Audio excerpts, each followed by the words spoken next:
que eu sempre defendi algo, que o Bolsonaro preso, ele é um cabo eleitoral muito mais poderoso do que solto. Então, se eles colocarem o Bolsonaro atrás das grades, é muito mais perigoso do que deixar ele solto. Deus abençoe Manhut, Esli, Diácono Ricardo, Fabiano Reis. Deus abençoe. Então, eu acredito que eles podem colocar no máximo aí uma tornozeleira eletrônica com medo de ele fugir do Brasil com o apoio de Trump ainda. Eu acho que eles estão acelerando as coisas para colocar uma tornozeleira nele. Olha lá. Esse STF pode decretar prisão preventiva de Bolsonaro. Entendo o que falta para a decisão. Procurador-Geral da República tem até a próxima semana, diz que vai ser amanhã, tá? Para apresentar alegações finais no processo contra o ex-presidente. Pressão internacional é vista como tentativa de interferência. A prisão preventiva de Bolsonaro pode ocorrer antes da conclusão definitiva do processo criminal. Isso pode acontecer caso o Supremo Tribunal entenda que há elementos suficientes para justificar uma medida excepcional. Aí, olha só. Juntas juristas avaliam que, embora a regra seja aguardar o trânsito em julgado do artigo 312 do Código do Processo Penal, prevê a possibilidade de prisão preventiva nos casos em que se verifique risco à ordem pública, à instrução do processo ou aplicação da lei penal. Duas situações recentes estão interpretadas como indicativos de tentativa de obstrução à justiça. A primeira envolve Eduardo Bolsonaro, o filho do ex-presidente que deixou o Brasil e está nos Estados Unidos. Segundo o Procurador-Geral da República, Paulo Gonetti, há sinais de que o deputado federal estaria atuando para intimidar a Suprema Corte diante do avanço das ações contra o pai. A prisão preventiva de Bolsonaro depende apenas de Paulo Gonetti. Segundo o episódio que reacendeu o debate sobre a prisão preventiva de Bolsonaro, foi a divulgação da carta enviada por Donald Trump ao presidente Lula na última quarta-feira. No texto, o presidente norte-americano chama o processo judicial contra Bolsonaro de vergonha internacional e exige com letras em caixa alta o fim imediato do Caixas Bruxas. Trump também anunciou um tarifaço de 50% sobre os produtores brasileiros, o que foi interpretado como retaliação política.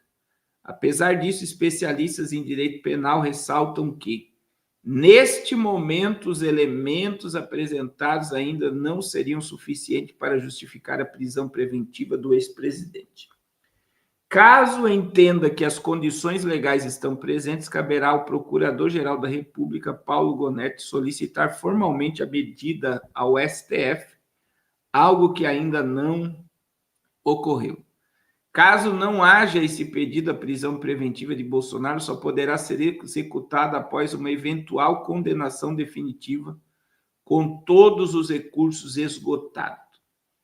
Mesmo nesse cenário, o ex-presidente poderia pedir substituição de pena por alternativas como, olha lá o que eu estou falando, prisão domiciliar com base no seu estado de saúde, precedentes recentes da corte.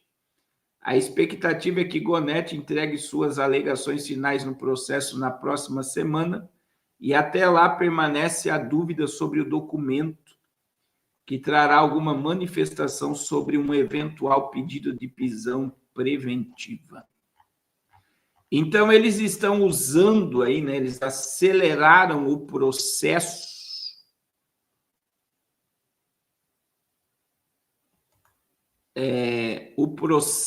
cadê essa matéria, Mirius? Você mandou para mim, irmão Mirius?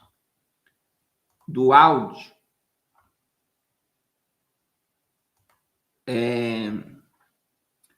foi a questão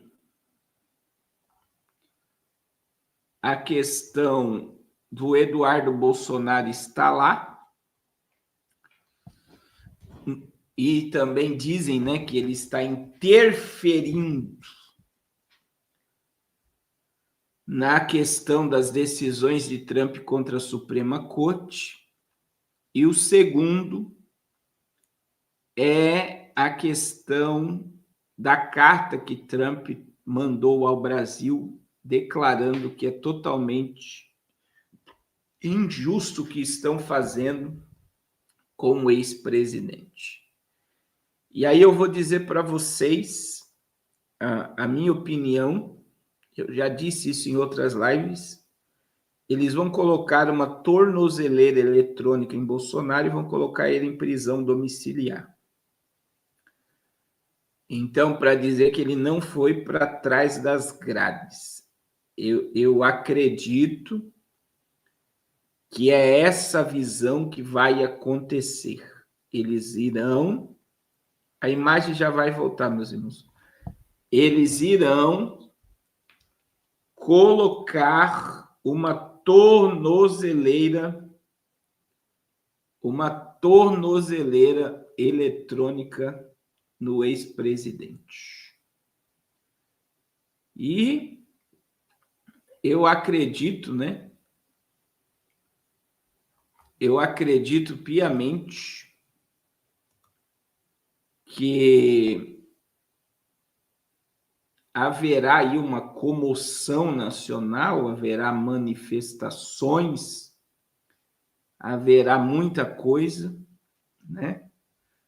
Mas o sistema está aparelhado. E como eu falei, se o que o Abraão, o ex-ministro da Educação, falou é uma realidade, o candidato do Centrão é o Tarcísio e o Ratinho Júnior. E aí eles vão partir para outro lado. Veja que é muito assombroso o que está acontecendo, tá? É muito assombroso o que está acontecendo. É muito assombroso. Aí, olha só, para vocês entenderem. O Trump também enviou, né, um diplomata, ele nem avisou o Brasil sobre isso. Por que é assombroso? Presta atenção no que eu vou dizer para você. Porque quem é o agente da nova ordem mundial no governo brasileiro? Quem lembra aqui quem é?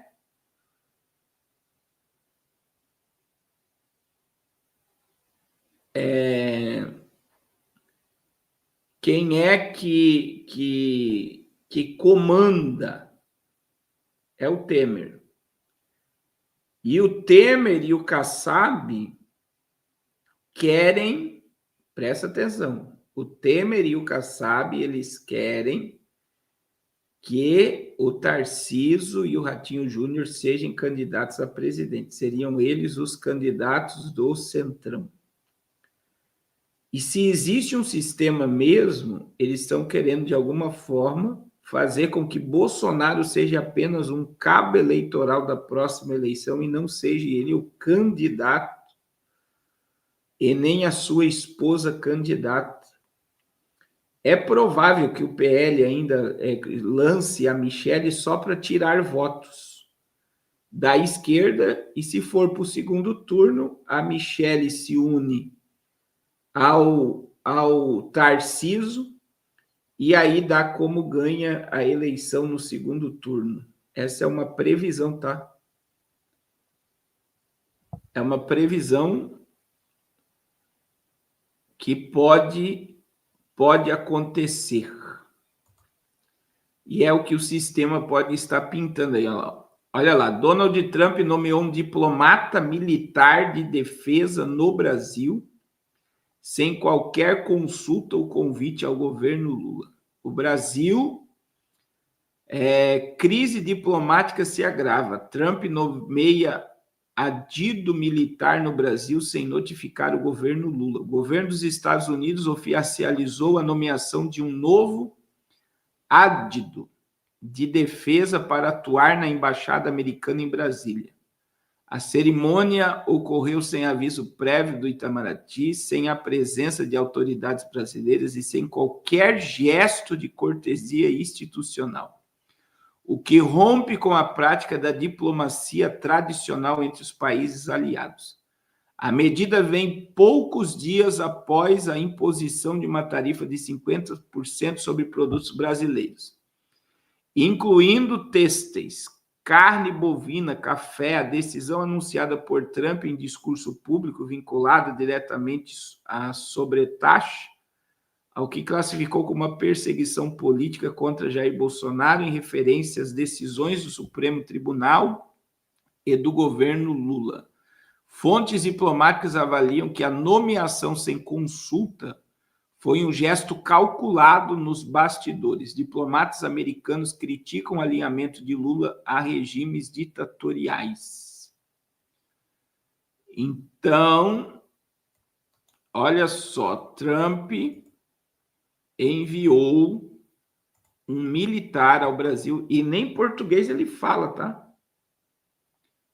Ele é um funcionário diplomático de carreira, que ele é agregado, esse adido, né?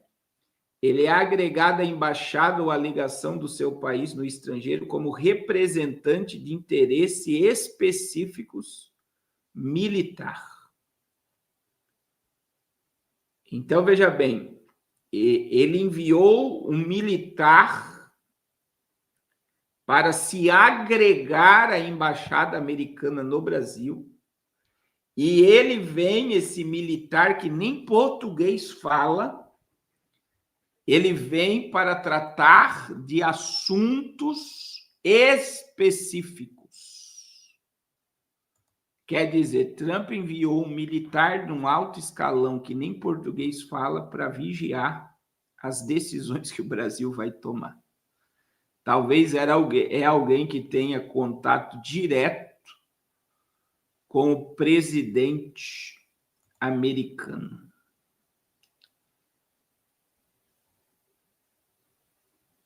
E eu vou dizer, né, que o Lula, ele tá pianinho, irmãos. Ele tá pianinho. Ele tá pianinho, você vê que ele fala, nós vamos sentar com o presidente americano e vamos conversar. Você vê que ele já mudou o discurso, porque existe muita influência americana no Brasil. Então, veja bem, quando nós tivemos a pseudo, né, tomada militar de 64, quem existia agentes infiltrados da CIA e do FBI no governo brasileiro, houve, presta atenção, apoio americano, houve apoio do Senado, dos deputados, da Suprema Corte da época e da Rede Globo para os militares tomarem o poder do Brasil. Para o Lula voltar, eu falei com vocês que também houve apoio americano. Houve apoio americano. E agora você vê que a América ela está totalmente revoltada contra um país que apoia ditadores. E a maior revolta da América, meu irmão, é o alinhamento do Brasil com a China. Essa é a maior revolta dos Estados Unidos. É ver o Brasil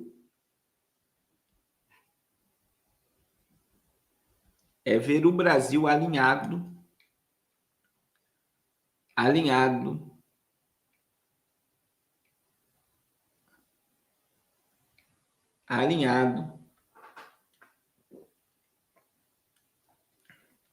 com as ditaduras.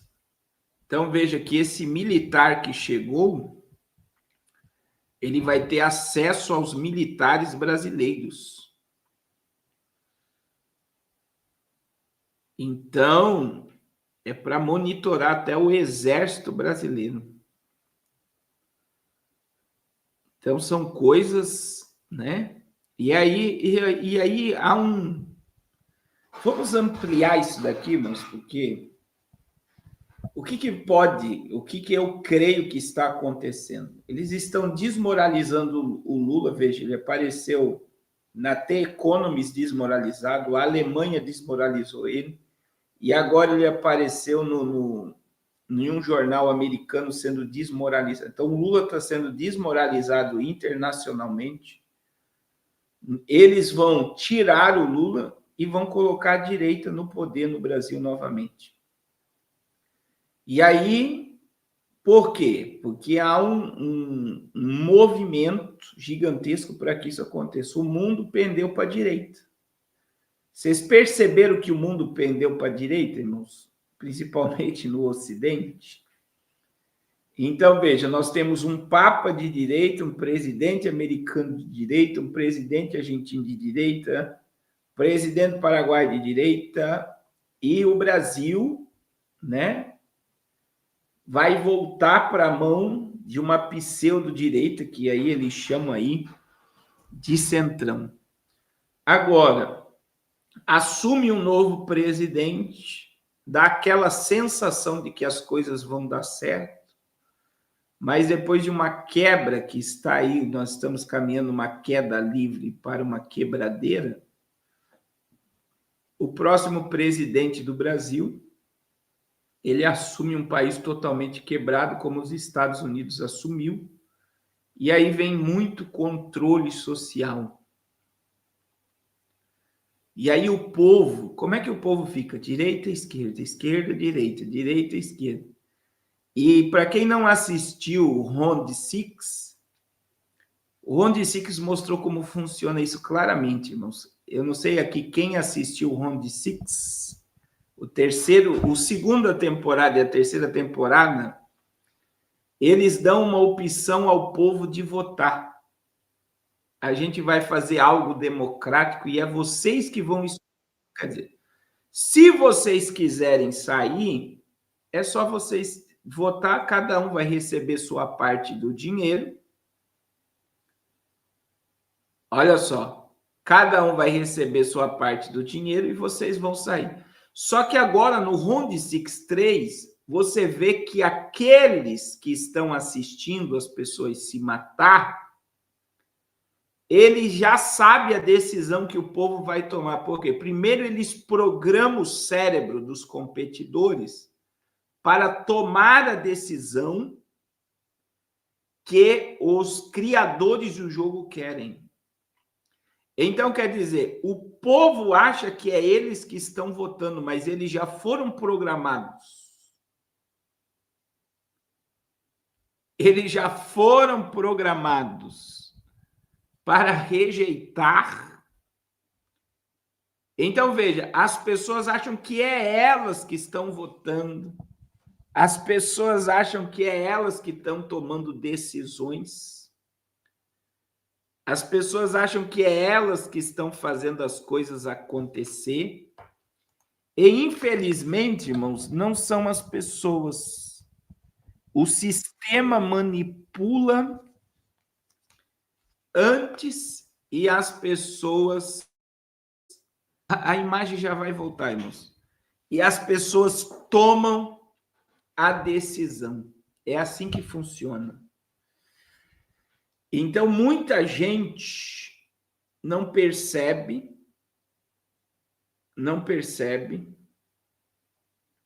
que é assim que funciona. Então, sempre é o sistema por trás influenciando nas decisões da pessoa.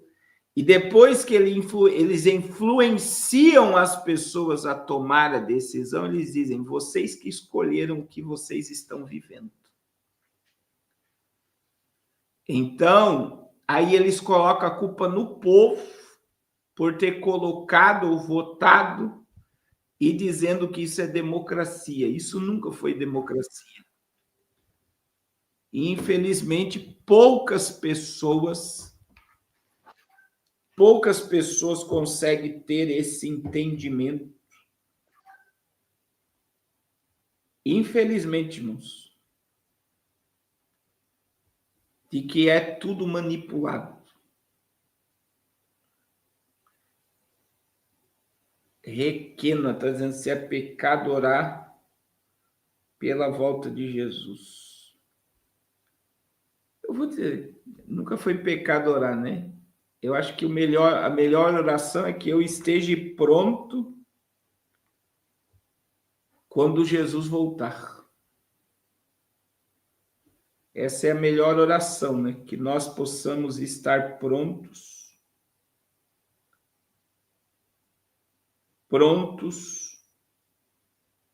quando Cristo vai voltar. Irmãos, aconteceu algo, né? Essa semana em Israel,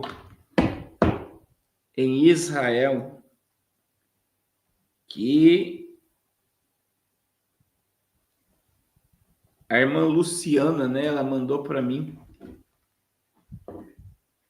o que aconteceu, que houve um pseudo sacrifício em Jerusalém, e eles estão dizendo que foi o sacrifício das novilhas vermelhas, mas não é que foi a novilha vermelha sacrificada, eu vou explicar para vocês. É uma